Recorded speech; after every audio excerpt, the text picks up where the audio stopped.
On démarre donc avec Henri Seydoux. Bonjour Henri. Bonjour. Ravi de te recevoir. Le patron de Parrot, mais Henri, tu racontes... Alors, je vais rentrer tout de suite dans ce que j'ai envie de...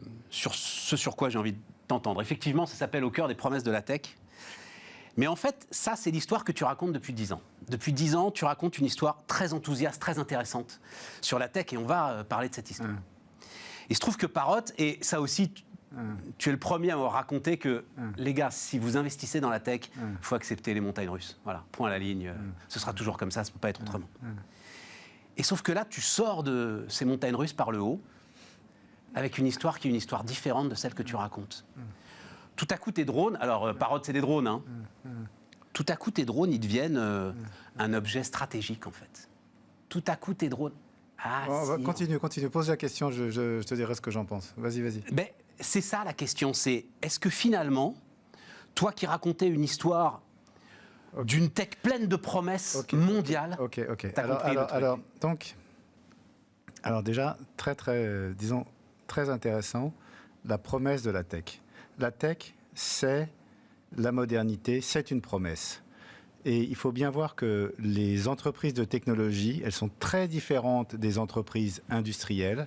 Ce sont des entreprises en fonds propres. C'est-à-dire qu'on finance la promesse. Ouais. Moi, quand j'ai créé ma boîte, j'ai fait le parcours habituel, c'est-à-dire que j'ai été voir un investisseur en capital risque et j'ai dit, monsieur, je vais faire des produits grand public avec de la reconnaissance vocale. Et il m'a regardé et il s'est dit, de quoi on parle là? Il y a combien de temps ça, Henri? 25 ans. Des produits grand public avec de la reconnaissance vocale. Et il m'a regardé. Ça s'appelle Alexa, hein, par exemple. Et aujourd'hui, ça existe, si tu veux. Et coup de bol, si tu veux, c'est parce que la vie, c'est des circonstances. Bill Gates, à l'époque, c'était l'équivalent d'Elon Musk aujourd'hui, si tu veux, avait dit dans une interview que le futur de Microsoft, ça serait le grand public. Alors que Microsoft, c'était une boîte qui faisait des logiciels d'entreprise, Word et Excel. Et ils se sont mis, tu sais, à faire des consoles de jeux et tout ça. Et donc, mon investisseur en capital risque s'est dit, tiens, pourquoi pas? Tu vois? Et puis après, dans les semaines qui ont suivi, il y avait eu un article dans, je crois, le Financial Times en disant, il y a un grand avenir dans le speech recognition. Donc, si tu veux, mon investisseur en capital risque, il s'agissait du fonds Sofinova, à l'époque, le fonds vedette en Europe. Et ils se sont dit, bah oui, moi, je vais bien tenter la promesse de la tech que me propose, à cette époque-là, j'étais un jeune homme. Oui, t'es un jeune homme, mais est-ce que je peux me permettre, juste, t'es un jeune homme qui s'appelle Seydoux, quand même. Ah. Ça aide l'investisseur. Non, mais... Pas du tout. C'est-à-dire que ça m'aide, moi. Il faut voir les choses, si tu veux. Vas-y. Il faut voir les choses, tu vois. Moi, je fais partie d'une famille d'entrepreneurs. C'est-à-dire une famille très ancienne d'entrepreneurs. Il y a des entrepreneurs dans ma famille en Alsace au tout début du 19e siècle. Et des types qui font des fortunes énormes en fabriquant des machines-outils, des métiers à tisser, et puis après dans l'industrie du pétrole. Enfin, des types vraiment... Donc, oui, moi, si tu veux, entreprendre, c'est-à-dire savoir risquer, savoir vivre et générer une promesse, oui, je trouve ça normal. L'investisseur en capital risque, il aurait tort de penser qu'un gosse de riche fait un bon entrepreneur, si tu veux.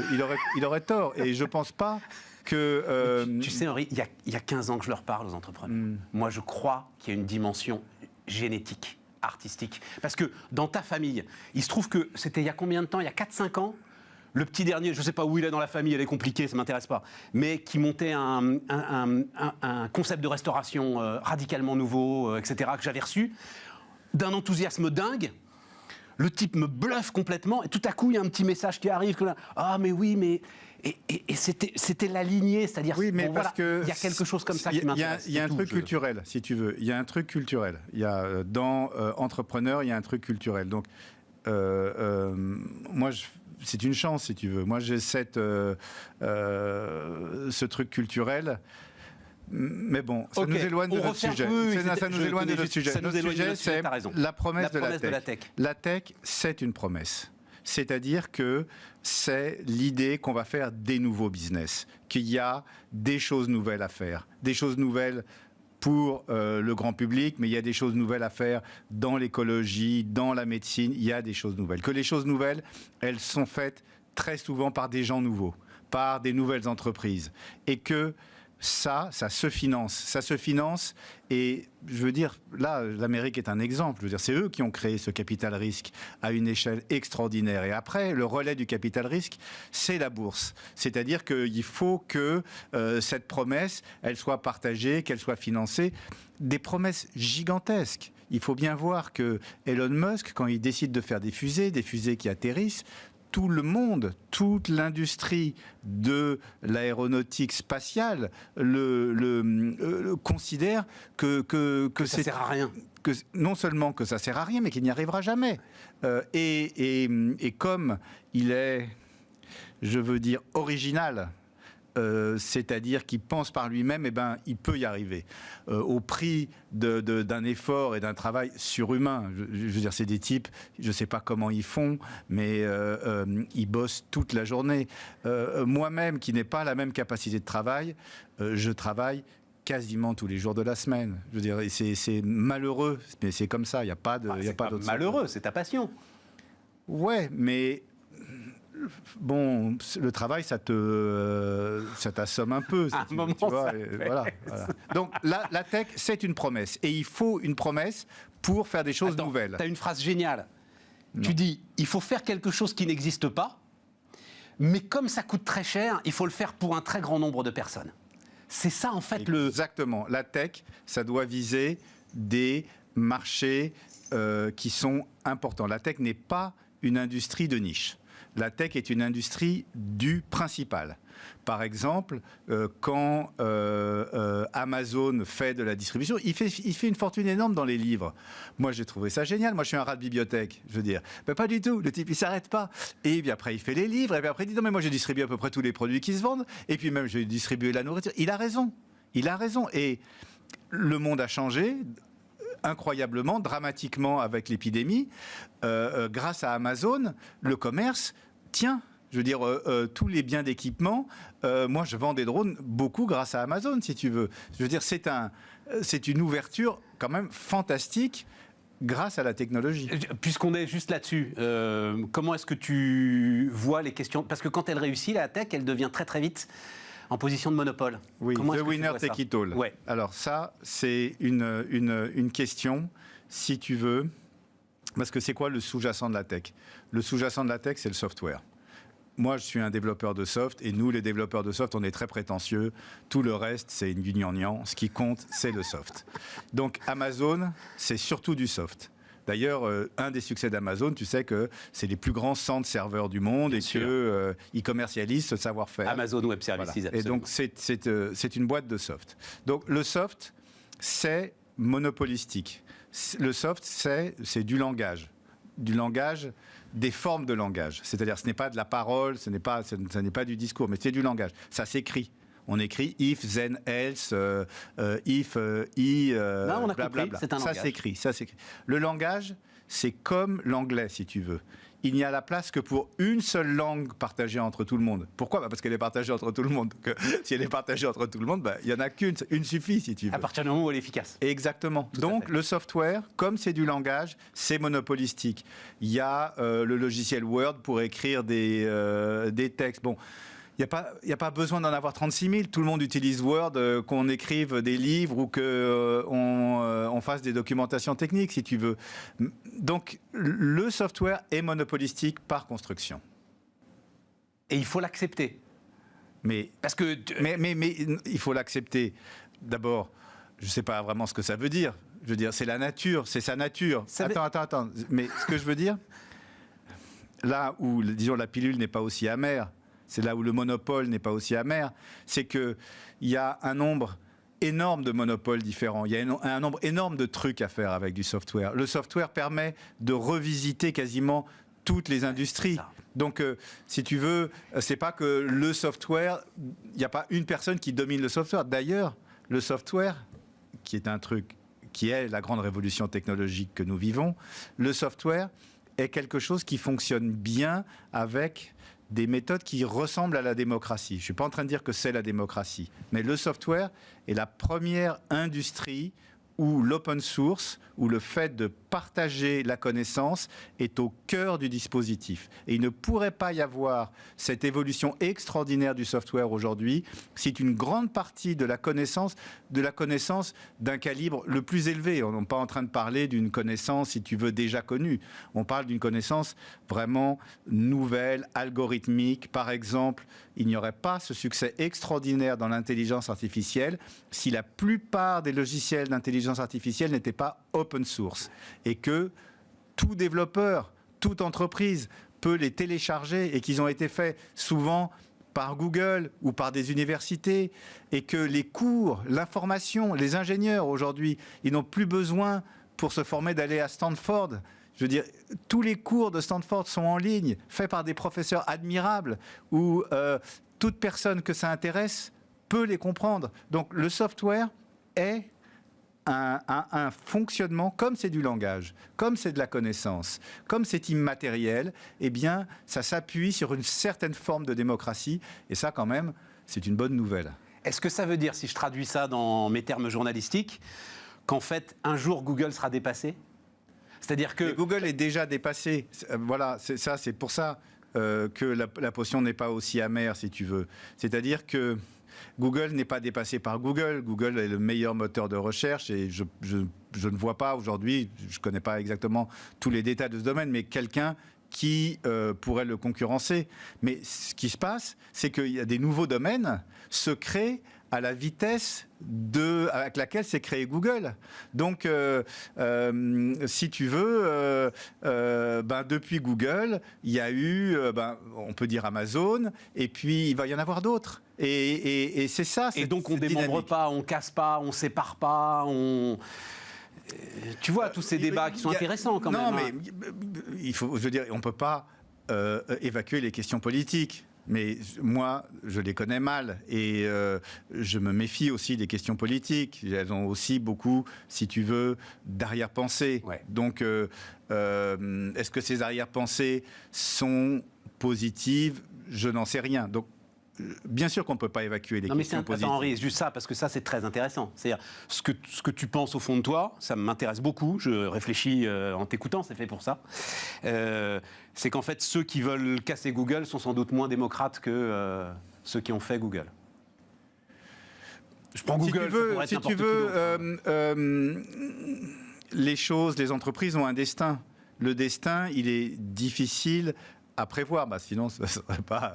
Donc, je ne sais pas à quel point, si tu veux, une entreprise comme Facebook a des retombées, disons, antidémocratiques. Le poids de Facebook dans les élections américaines il y a 5 ans est quelque chose qui est bien documenté et qui mérite qu'on s'y arrête. Je veux dire, on peut pas dire que c'est pas du tout anodin. Donc, mais la nature, disons, de l'activité de Facebook, c'est pas la même que la nature de l'activité de Google. Donc, on ne peut pas non plus généraliser trop facilement. Attends, il y avait encore un truc... Ah oui, donc, tu dis faire quelque chose qui n'existe pas et le faire pour beaucoup de monde parce que ça coûte très cher. Et l'autre élément que tu penses sincèrement sur cette promesse de la tech, c'est que le robot est au centre de tout. Qu'aujourd'hui, c'est l'évolution. Non, je ne pense pas le centre de tout. Moi, je ne suis pas comme toi. Je ne suis pas un méga simplificateur. Mon job ne consiste pas à tout simplifier. Donc, disons... Tu sais, Henri, si j'ai noté cette phrase, c'est que tu l'as prononcée, à mon avis. Non, pas pareil. C'est-à-dire qu'aujourd'hui, on vit la révolution de la robotique. Le centre de tout, c'est, si tu veux, tout est synonyme de rien. Donc, je ne crois pas... Attends. Donc, on a eu des grosses évolutions dans la tech ces 30 dernières années ou 40 dernières années. La première grosse révolution, ça a été le computing.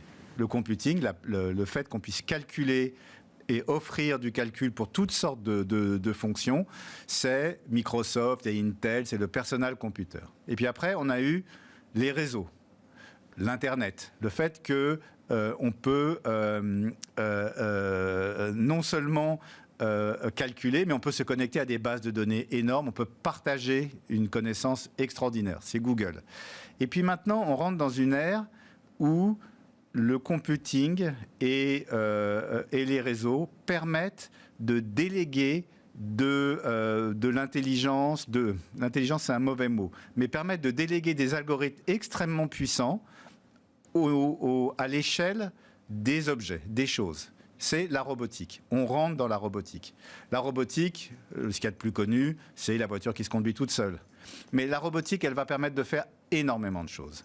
Et moi, je fais les drones. Les drones, c'est des robots volants. Si tu veux, si tu prends la robotique comme la biologie, si tu fais le Darwin de la robotique, eh bien, les drones, ça a le même rôle que les oiseaux en biologie. Ça occupe tout un espace qui est celui de l'extérieur, du vol. Je ne sais pas quel est le rôle des oiseaux en biologie. Enfin, en tout cas, la niche écologique, en tout cas. Si tu veux, il y a cette niche écologique. À quoi servent les drones ? Les drones vont servir, et servent déjà, à acquérir des données pour tout ce qui est les infrastructures, l'agriculture. On n'a pas aujourd'hui d'autres moyens que de faire des photos aériennes et puis de l'intelligence artificielle sur ces photos aériennes. Voilà à quoi servent les drones. Les drones vont permettre, par exemple, aux gestionnaires d'infrastructures, les entreprises qui ont des milliers de kilomètres de lignes à haute tension ou de chemin de fer, de savoir exactement dans quel état elles sont, sans être obligés de les faire survoler par des hélicoptères. Mais la promesse du drone, c'est aussi de réguler très finement la connaissance qu'on a des ressources agricoles. Et donc, la promesse est énorme. Je veux dire, la promesse est énorme. L'intérêt, la valeur est énorme. Il faut bien voir qu'un drone, ça ne coûte rien. Un drone, c'est fonctionnellement, c'est un iPhone avec une pile et un moteur électrique. Je veux dire, ce qui est le moteur du drone, c'est son software. Ouais. Et donc, on peut aller très loin. Oui, mais alors, c'est là que... parce que, par exemple, cette histoire du drone agricole, etc., il y a un moment que tu m'en parles, Henri. Le drone agricole, c'est très intéressant. Je vais revenir sur ton thème, si tu veux, la promesse de la tech. La promesse, elle est toujours vraie. Il faut bien se mettre ça dans la tête. C'est-à-dire qu'une chose que l'on imagine sérieusement, sans... Je ne te parle pas d'un imaginaire délirant, on parle d'un imaginaire technique, ça arrive toujours. Ça met peut-être 5 ans, peut-être 10 ans, peut-être 40 ans, mais ça arrive toujours. Donc, la promesse que le drone va permettre d'utiliser moins d'engrais et de connaître beaucoup plus précisément comment marche l'agriculture, c'est vrai. On peut rien dire contre ça. La question maintenant, c'est quel est l'effort qu'il faut faire ? Et moi je te dis, comme je te disais tout à l'heure, mais c'est un effort démesuré. Le problème du drone dans l'agriculture, c'est que la science agricole, je parle des universités, elle n'est pas encore passée au pli de la high-tech. On a besoin de centaines, voire de milliers de PhD, de doctorants qui s'intéressent au traitement d'images pour le stress hydrique du blé, au traitement d'image du stress hydrique de la tomate dans les pays du sud de la Méditerranée. Et tout ça, ça va venir, puisque c'est bienvenu pour des dizaines d'autres sujets, si tu veux. C'est la science agricole qui doit se perfectionner. Et elle est en train de le faire. Donc, oui, enfin, pour ça, ça nous ramène au début de la discussion. Pour ça, il faut le financer. Et c'est tout le sujet, c'est un sujet considérable, voilà. Mais c'est tout le sujet, comment est-ce que je vais appeler ça ? De la financiarisation de l'agriculture. De l'idée, effectivement, qu'à partir du moment où tu commences à créer des produits financiers, tu te retrouves comme avec la tech sur une ligne de crête. D'un côté, c'est très dangereux, mais d'un autre côté, tu attires des capitaux incroyables et tu peux aussi en faire quelque chose de bien. Voilà, c'est pas du tout mon sujet. Non, mais mon sujet, si tu veux. Si tu veux qu'il y ait ces masses de PhD, de doctorants qui aillent s'intéresser au blé et à la tomate, il faut qu'à un moment, il y ait de la rentabilité. Oui, mais les choses se passent à l'envers. C'est justement pas du tout comme ça que ça marche. Tu l'as dit dans ton titre, mais tu n'y crois pas toi-même, en fait. De quoi ? Des promesses de la tech ? Oui. Si, mais là où je veux t'amener... Attends. La promesse de la tech, La promesse de la tech, elle n'est pas financière. C'est bien ça. Si elle était financière... Oui, mais il faut la financer. Elle n'est pas financière, mais il faut la financer. Tu m'as dit, tu as commencé avec ça, Henri. Attends. Non, mais elle n'est pas financière. Pourquoi elle n'est pas financière? Si elle était financière, si tu veux, elle serait... on irait voir des banques pour monter des boîtes. La promesse de la tech, c'est un imaginaire, c'est une nouveauté. Il suffit de convaincre une personne. Quand moi, je vais voir un investisseur en capital risque, quand j'avais 28 ans, que j'ai été voir un investisseur en capital risque, je n'ai convaincu qu'une personne. Et cette personne, à cette époque-là, m'a dit, oui, votre truc, c'est pas mal, je vais investir 5 millions de francs. 2 millions et demi maintenant, et puis si votre prototype marche, je réinvestirai 2 millions et demi. Je n'ai eu besoin de convaincre qu'une seule personne qui travaillait dans un fonds d'investissement, si tu veux. Donc, le problème, ce n'est pas, si tu veux, il faut qu'on finance plein de trucs, Le problème, et c'est le cas aujourd'hui, il y a des investisseurs en capital risque dans tous les pays. C'est croire, si tu veux, en des personnes, en des inventions, en des nouveaux marchés. Ce n'est pas les rentabiliser dès le début. C'est déjà y croire. Une fois que tu y as cru, c'est bon. Je comprends. Si ça marche. Et puis, il y a beaucoup de déchets. Mais ton gars, il a quand même un espoir de rentabilité à terme. Bien sûr qu'il a un espoir de rentabilité, mais il n'a pas de ROI, comme l'aurait, si tu veux, un investisseur dans un fonds. Il a, si tu veux, justement, il travaille plutôt... Et c'est encore vrai, ça, Henri? Oui, C'était vrai il y a 25 ans, c'est encore de plus en plus vrai. Il travaille comme un producteur de cinéma ou un éditeur. Ouais. Un éditeur, quand il voit un nouvel auteur... Un coup de cœur. Une connaissance de la littérature, un amour de la littérature. Et c'est ça qui compte dans la tête. Comment est-ce que tu vois... Parce que quand même, mais bien sûr que j'y crois. Le problème, tu le vois, tu entends ces débats autour de la 5G, autour des vaccins. C'est-à-dire, la tech et le progrès d'une manière générale. À un moment, c'est stop, j'en veux plus, on en a trop. Non, mais ça, je crois que là, c'est pas un vrai débat. Je veux dire, c'est une question sociétale qui existe depuis toujours. Je pense que ça s'est déjà passé quand la question a été de passer des bateaux à voile aux bateaux à vapeur, ou quand l'utilisation des engrais, ça se passe chaque fois et c'est normal. Je veux dire, c'est normal que la société s'interroge sur son destin. Mais la techno, c'est pas ça. Moi, je m'interroge pas sur... La 5G, c'est la tech. Quand tu as des gars, et moi, ça m'intéresse, qui disent... Est-ce qu'on en a vraiment besoin d'aller encore plus vite et toujours plus vite?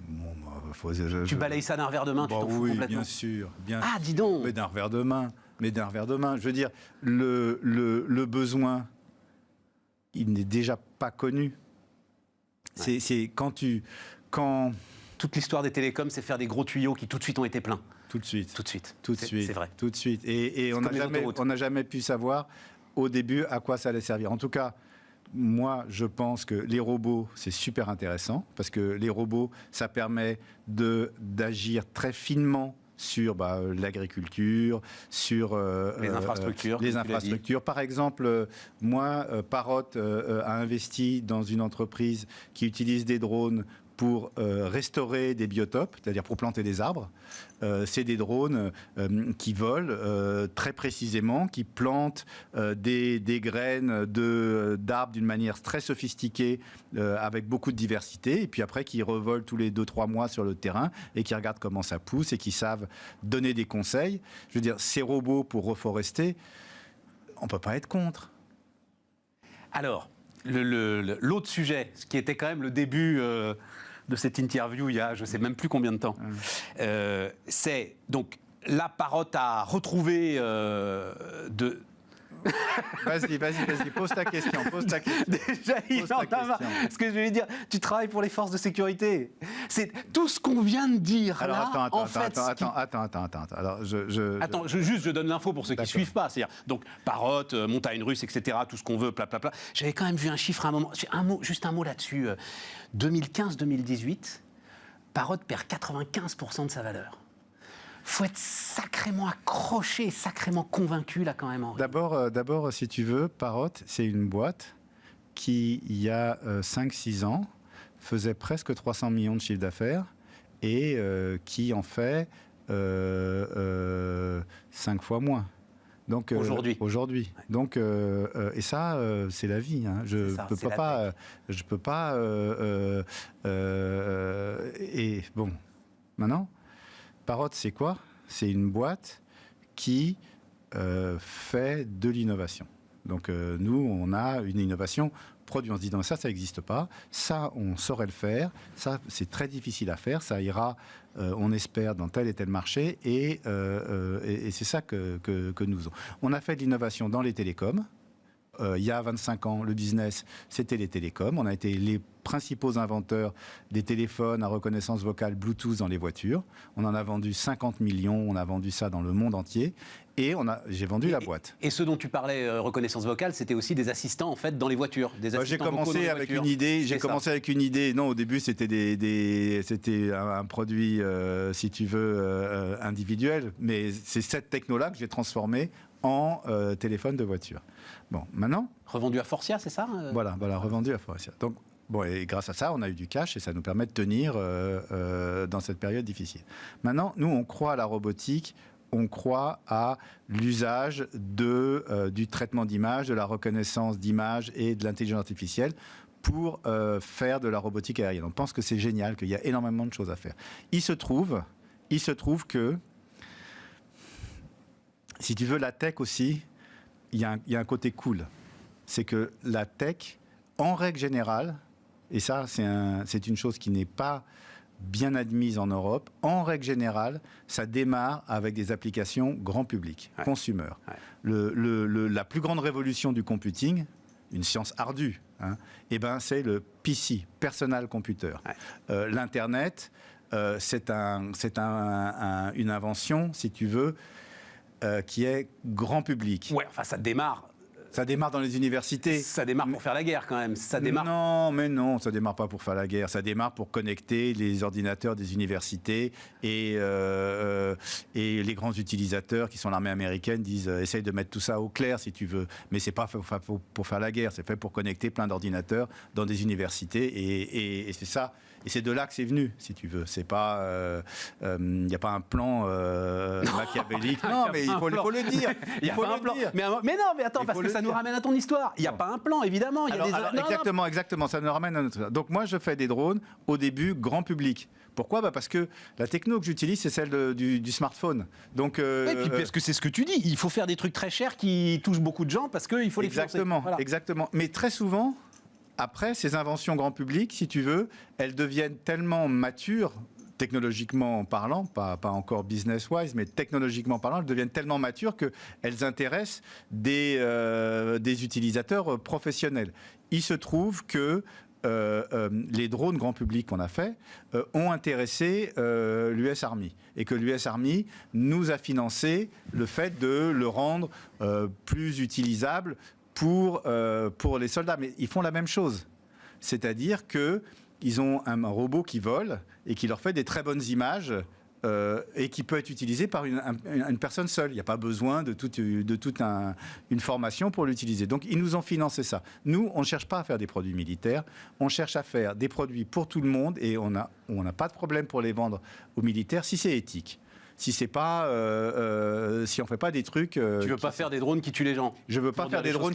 Je veux pas faire des drones qui tuent les gens. Et tu veux faire des drones qui protègent les soldats. Exactement. Et donc ça, j'ai aucune raison de pas le faire. Et de toute façon, c'est la même technologie. Et puis la technologie, elle est ni bonne ni méchante.